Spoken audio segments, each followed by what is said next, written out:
থেকে ব্লগটা শুরু করছি। সকালে রান্নাবান্না টুকটাক করেছি, সেগুলো আপনাদের কিছু দেখাইনি। যাই হোক, আজকে অম্বুবাচীর লাস্ট দিন, রাত্রি 9:15 ছাড়বে অম্বুবাচী। গিয়েছিলাম আমি ডেঙ্গু সার্ভে করতে, সেখান থেকে এসে এই যে বসেছি। এখন যাচ্ছি বাজারে, যাই সব কিছু ছেড়ে কিছু কিছু ফল এনে দিয়েছে, আমিও যাই টুকটাক কিছু নিয়ে আসি। আজকে তো সাবু টাবু মাখতে হবে, সাবু মেখে আবার সবাইকে দিতে হবে, যার জন্য আমি বাজারে যাচ্ছি। বাজার থেকে ঘুরে আসি, তারপরে আবার আপনাদের সব কিছু দেখাবো। আর প্রচুর রোদ্দুর, ঠান্ডায় বসে তবে যাচ্ছি। আপনারা ভিডিওটা দেখতে থাকুন, আমি বাজারটা করে যাচ্ছি। বেশি কিছু না, কেউ সাবু টাবু অত খায় না, নিয়ম কাজ একটু করতে হবে, তাই করবো। দিয়ে চান করে চলে এসেছি। আজকে অমাবস্যার লাস্ট দিন তো, রাত্রেবেলা শেষ হবে। তা আজকের দিনে সব সাবু টাবু মাখবো, আম কলা নারকেল মিষ্টি দুধ দিয়ে মাখবো। কিন্তু নারকেলটা দেবো না, আর সবার আবার গ্যাস হয় তো, ওই জন্য নারকেলটা দেবো না। মিষ্টি এখানে নিয়ে এসেছি, মিষ্টি চিনি আর দুধ অল্প করে দিচ্ছি, কেন সাবু আম টাম দিয়ে মাখলে তো জল হয়ে যাবে। এখানে কলা আছে, আম আছে, এখানে শশা আছে, এখানে আছে সাবুটা ছেঁকে নেব। ফলগুলো এখন আমি ধুয়ে নিই, তাহলে আপনারা ভিডিওটা দেখতে থাকুন। এই সাবুগুলো মাখবো এরকম। এই সাবুগুলো সবাই খেলে খুব ভালো, রোগবাদের থেকেও ভালো থাকে, সংসারে আয় উন্নতি হয়, সবাই এগুলো খায়। অনেকে যারা কেউ না জানা অন্যের বাড়ি থেকে না দিলেও চেয়েও নেয়। আমার মা আগে করতো, আমার মা প্রত্যেক বাড়িতে দিত, মানে আশেপাশে যে বাড়িগুলো ছিল দিত। তা আমার এখন অতটা হয়ে ওঠে না, আমি বাড়ির আশেপাশে, আমি তো পুরোটা করি না, আমি নিরামিষ ভাত খাই, পেরে উঠি না, যাতে নিরামিষ ভাত খাই। আর এই লাস্টের দিনকে আমি এগুলো সব করি। আর প্রতিদিন ফল একটু খেতে হয়, অমাবস্যাতে ফল খাই। আর আজকে এইসব করে সবাইকে দেবো, দিয়ে আজকে তো উঠেই যাবে অমাবস্যা, তাহলে আমি এগুলো ধুয়ে নিই।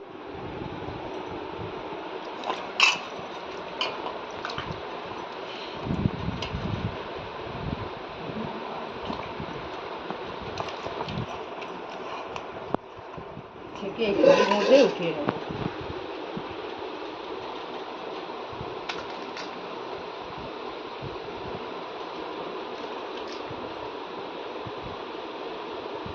অবশ্যই সাবুটাই কত বলো, অনেকটাই।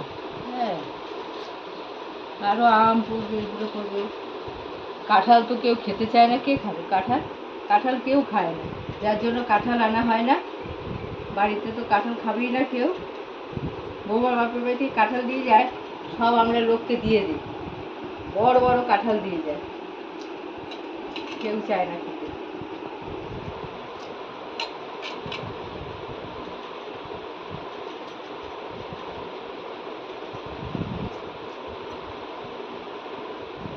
দেখো তো কালো মতোটা কি? কাকড়। ঠিক আছে।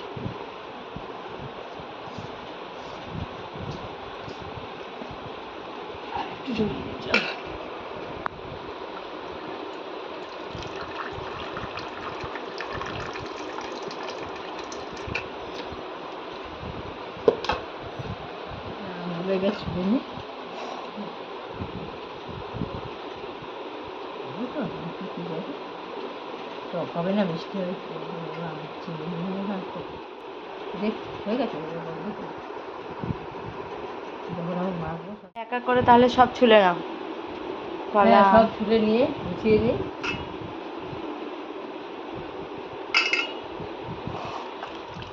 মেখে নিয়েছি, এবার আমি দুধ দিয়ে দেবো, দুধটা সব দিয়ে দেবো। হ্যাঁ মা, যাচ্ছি ওই ঘরে যাচ্ছি, দাঁড়া, ওই ঘরে যাবে সব। আচ্ছা দাঁড়া। চিনি দিয়ে দিচ্ছি।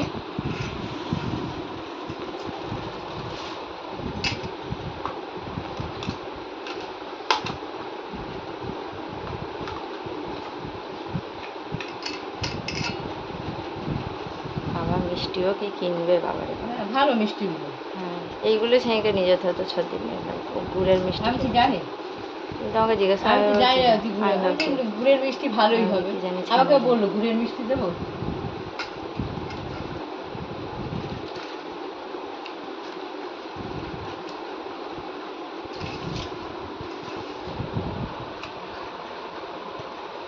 ভালো না দুধ দিলে, বেশি দুধ দিলে আরও পাতলা হয়ে যাবে।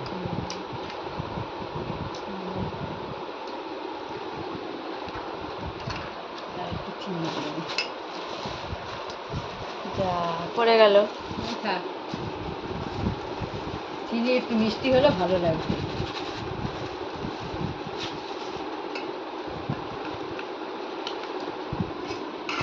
এবার বাটি বাটি করে কয়েকজনকে দেবো, আশেপাশে যে আছে সব তাদের দেবো। শসাটা একটু কেটে নেবো এবার। শসা দেবে?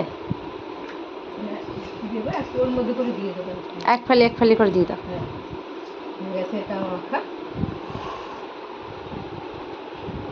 এবার হাতা দিয়ে তুলে তুলে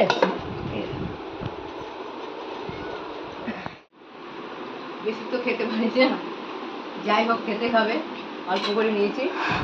এবার খেয়ে দেখি কেমন হয়। ভালোই লাগছে খেতে, সব কিছু আছে তো, মিষ্টি মিষ্টি আছে, সবই ভালোই লাগছে। আপনারা এরকম এমনি বাড়িতে বানিয়ে অন টাইমে খেতেও পারেন। গেল সাবু টাবু মাখা। আমি এখন আম আর একটু কলা এই শশা কেটে নেব, নিয়ে বাটি বাটি করে সবাইকে দেবো। বেশি যেমনই হোক করেছি, আমি তো বেশি করতে পারি না, ওই জন্য যেরকম নিয়ম রক্ষা করে আমি এই কাজটাই করেছি। তো যাই হোক, আপনারা ভিডিওটা দেখবেন, লাইক করবেন, শেয়ার করবেন, সাবস্ক্রাইব করবেন, আমার পাশে থাকবেন। আর ভিডিওটা কেমন লাগলো কমেন্ট করে অবশ্যই আমাকে জানাবেন। জয় গুরু।